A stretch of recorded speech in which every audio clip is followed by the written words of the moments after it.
in 1967, the federal government the FBI started a program called Cointelpro. In San Francisco, they opened their first office the same time Manson arrived there. The CIA started a program like MKUltra, illegal. I mean, MKUltra was illegal because they were violating people's human rights by giving them drugs without their knowledge or consent. But they were also operating on American soil, domestic soil, which is against the law in the United States. You're not allowed to, the CIA is not allowed to operate here. They started a new program called Chaos. Same thing. They began in San Francisco in the summer of '67, authorized by Richard Helms, who was by then the director of the CIA. He had come up since '52, working under Allen Dulles and then John McCone. And he was the one who supervised Gottlieb and MKUltra. So Chaos and COINTELPRO each had the same objectives, which were to neutralize what they believed was the revolutionaries that were going to create a civil war in America, the left wing, the anti-war movement, the Black Panthers, and the hippie movement, who kind of embraced it all. And this all began in the early 60s with Ronald Reagan had become the governor of California.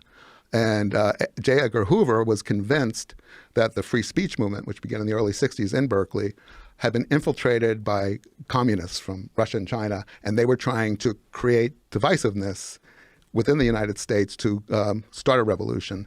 So Hoover started COINTELPRO, and Reagan was involved with that as the governor, and then Helms started Chaos, and both of them had informants who were trained. They had something called the Hoover Academy, where they had training programs to turn agents into hippies, just like Jolly West with his graduate students. They grew their hair long, they learned the lingo, and then they went and tried to insinuate themselves with left-wing groups, African Americans with the Panthers.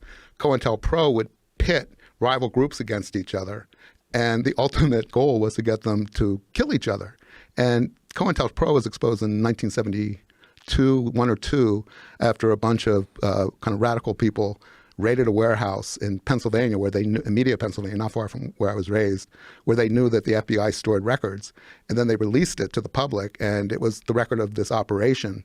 And the documents were astonishing because they weren't redacted, because they were stolen and then released. There are documents celebrating the murder of one. The Panthers became really paranoid by '67, '68. There were all kinds of inner power struggles, and they correctly thought that they had been infiltrated, and some of them killed other Panthers because they thought they were informants.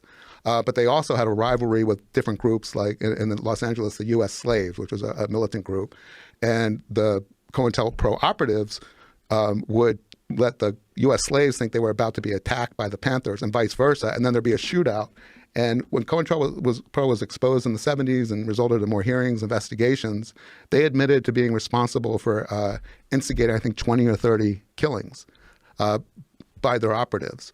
Chaos, on the other hand, there's minimal records of Chaos. All we knew was it existed from '67, probably till Helms left the CIA in '73. And that their objective was, we knew that they were doing surveillance, and we knew that they were doing wiretapping and infiltrating groups. But as far as beyond that, they can't even name a Chaos agent. Nobody's ever been exposed because everything was destroyed when Helms left, the record.